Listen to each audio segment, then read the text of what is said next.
Hello दोस्तों, स्वागत है आज के मेरी इस वीडियो में। आज मैं फिर से लेकर आ गया हूँ आपके लिए अर्धवार्षिक परीक्षा 2023-24 कक्षा 12 रसायन विज्ञान।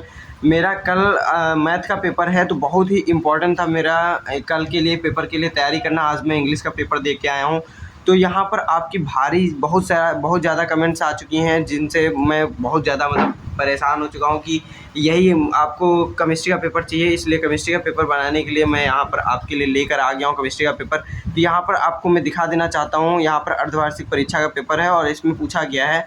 पहला क्वेश्चन है, प्रथम कोटि की एक अभिक्रिया के लिए वेग स्थिरांक इतना दिया गया है, इस अभिक्रिया की अर्ध आयु होगी। तो यहाँ पर आप जब इसका आप सॉल्यूशन करेंगे तो यहाँ पर आपका इसका आंसर ये आ जाएगा। और इसका मैं बता देना चाहता हूँ सॉल्यूशन वीडियो जल्द ही मेरे यूट्यूब चैनल पे आ जाएगा और यहाँ पर पूरी तरीके से इसका फुल सॉल्यूशन वीडियो अपलोड कर दिया जाएगा बहुत ही जल्द। और यहाँ पर विशिष्ट चालकता का मात्रक पूछा गया, तो विशिष्ट चालकता का मात्रक यहाँ पर देखेंगे आप तो दोनों को यहाँ पर बहुविकल्पी प्रश्न में जो ऑप्शन दिए गए हैं दोनों में आपका एक ही ऑप्शन दिया गया है, यही वाला एक कोई भी एक सही कर देंगे वो आपका आंसर सही हो जाएगा। और सबसे पहले अगर चैनल पे आप नए हैं तो चैनल को सब्सक्राइब कर लीजिए और वीडियो को भी लाइक कर दीजिए। तो यहाँ पर अगला क्वेश्चन आपका पूछा गया है, विद्युत अपघट्य पदार्थ नहीं है। तो विद्युत अपघट्य पदार्थ कौन सा नहीं है इसमें आपको बताना है। तो यूरिया जो है विद्युत अपघट्य पदार्थ नहीं है।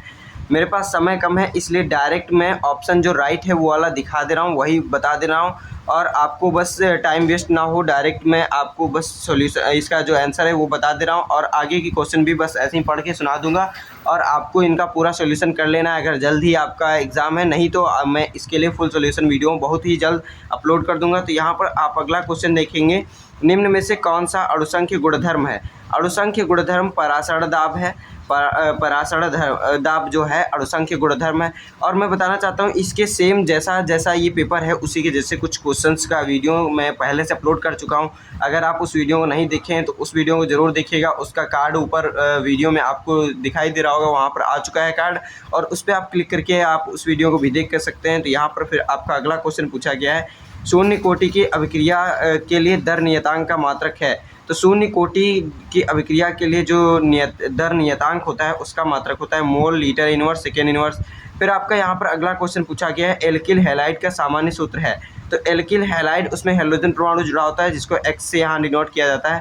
तो ये आपका एल्किल हैलाइड का यहाँ पर सामान्य सूत्र दिया गया है। फिर यहाँ पर आपका अगला क्वेश्चन पूछा गया है, दूसरा नंबर, ये दो नंबर के क्वेश्चन यहाँ पर स्टार्ट हो चुके हैं।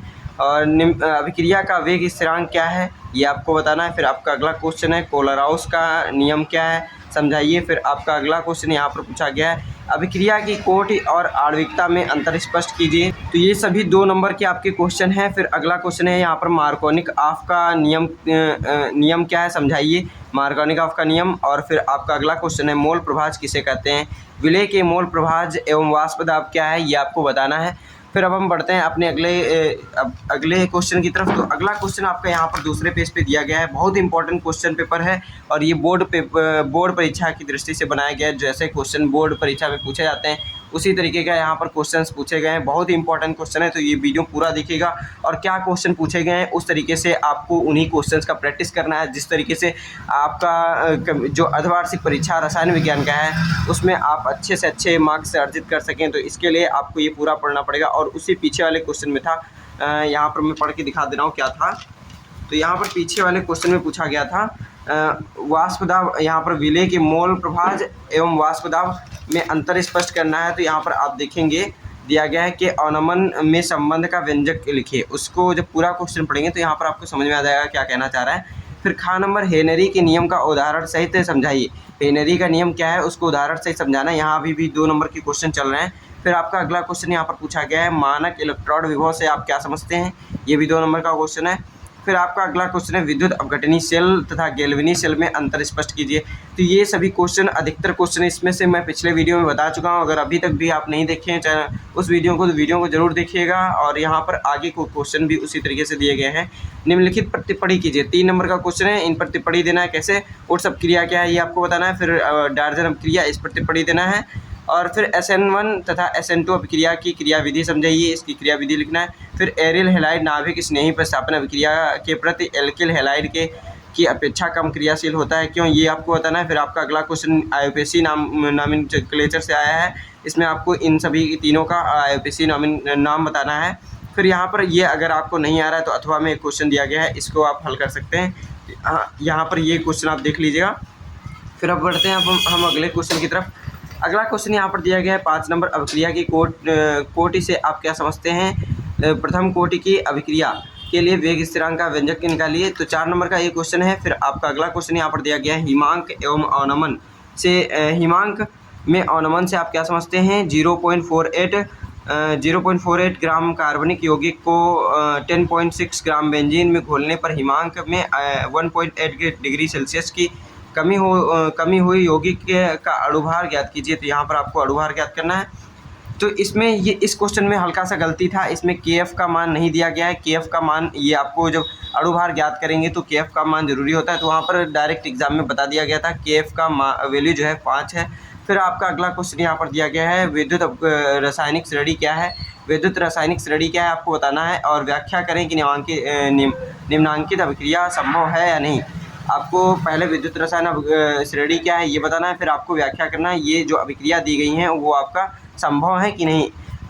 Fe को गर्म भाप के साथ गर्म करते हैं तो क्या अभिक्रिया क्या होगी ये आपको बताना है, और संभव है कि नहीं फिर आपको बताना है। कॉपर को हाइड्रोक्लोरिक अम्ल के में रखते हैं तो क्या होगा ये आपको बताना है। फिर यहाँ पर आपका अगला क्वेश्चन है निम्नलिखित पर टिप्पणी दीजिए। तो फिटिंग अभिक्रिया और उट्स अभिक्रिया पर टिप्पणी देना है। 4 नंबर का क्वेश्चन है ये।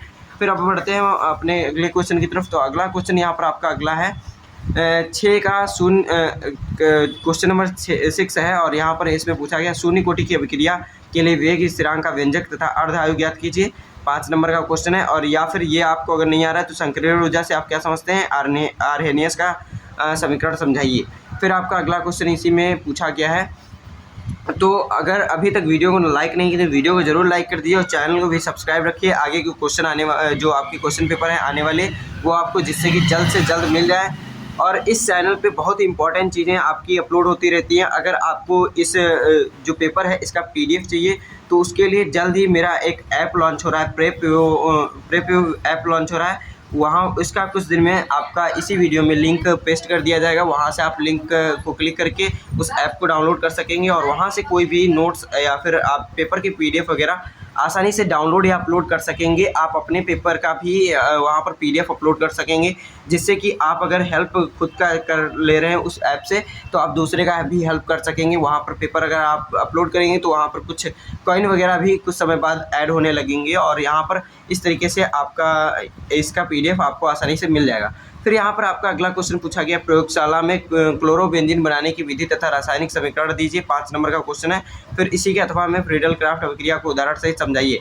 फिर आपका इसी में 7वां क्वेश्चन आ जाता है निम्नलिखित पे आप कैसे प्राप्त करेंगे निम्नलिखित को। तो यहाँ पर आपको 5 नंबर का क्वेश्चन है बेंजीन से टॉल्विन बनाने की ये जो किस तरीके से प्राप्त करेंगे बेंजीन से टॉल्विन ये आपको बताना है। फिर बेंजन डाइजोनियम क्लोराइड से क्लोरोबेंजीन कैसे प्राप्त करेंगे ये आपको बताना है। फिर मेथेन से क्लोरोमेथिल कैसे प्राप्त करेंगे। फिर प्रोपिलीन से प्रोपिल ब्रोमाइड कैसे प्राप्त करेंगे ये आपको बताना है। फिर आपका अगला क्वेश्चन जो है मेथिल क्लोराइड से एथन। तो जैसा कि मैं बता चुका हूँ ये बहुत ही इंपॉर्टेंट क्वेश्चन पेपर है। तो ये सभी जो ये क्वेश्चन है ये आपके बोर्ड पेपर में आए हुए क्वेश्चन हैं और यहाँ पर उसी तरीके से आपसे पूछ लिए गए हैं। तो इसी तरीके से इसमें आपको अगर ये नहीं आता है तो ये आपको अथवा में क्वेश्चन है, ये पूरा आपको छोड़ के ये पूरा करना पड़ेगा या फिर ये पूरा छोड़ के ये करना पड़ेगा। आधा आधा आपको नहीं कर सकते हैं। यहाँ पर एक क्वेश्चन ये है एक क्वेश्चन ये है, तो इसमें से कोई एक पूरा करना होता है। फिर क्या होता है जब, तो यहाँ पर आपको बताना है क्या होता है। तो इस तरीके से यहाँ पर आसानी से आप पढ़ लीजिए। एथिल ब्रोमाइड की अभिक्रिया जब जिंक के साथ कराते हैं तो क्या होगा। फिर मेथिल क्लोराइड की अभिक्रिया जब सोडियम धातु के साथ ईथर विलयन में कराते हैं तो क्या होगा। फिर यहाँ पर आपको बताना है 7 नंबर आयोडोमेथेन की अभिक्रिया शुष्क ईथर विलयन में मैग्नीशियम धातु के साथ कराते हैं तब क्या होगा। फिर यहाँ पर आपका 10 नंबर क्वेश्चन है अल्कोहल की थायोनिल क्लोराइड के साथ अभिक्रिया होती है तो क्या होगा यहाँ पर बताना है। और फिर एथिल अल्कोहल की थायोनिल क्लोराइड के साथ अभिक्रिया होती है तब क्या होगा। फिर ये क्वेश्चन जब हो जाता है फिर आपका आता है कि और 5 नंबर का क्वेश्चन इसमें पूछा गया सीसा संचायक सेल पर संक्षिप्त वर्णन करते हुए इसके एनोड तथा कैथोड पर होने वाली अभिक्रिया लिखिए तथा अथवा में क्वेश्चन एक और है राउल के नियम का उल्लेख कीजिए। बस यहाँ पर आपका ये पेपर ख़त्म हो जाता है। तो मिलते हैं अपने अगले वीडियो में, तब तक के लिए धन्यवाद।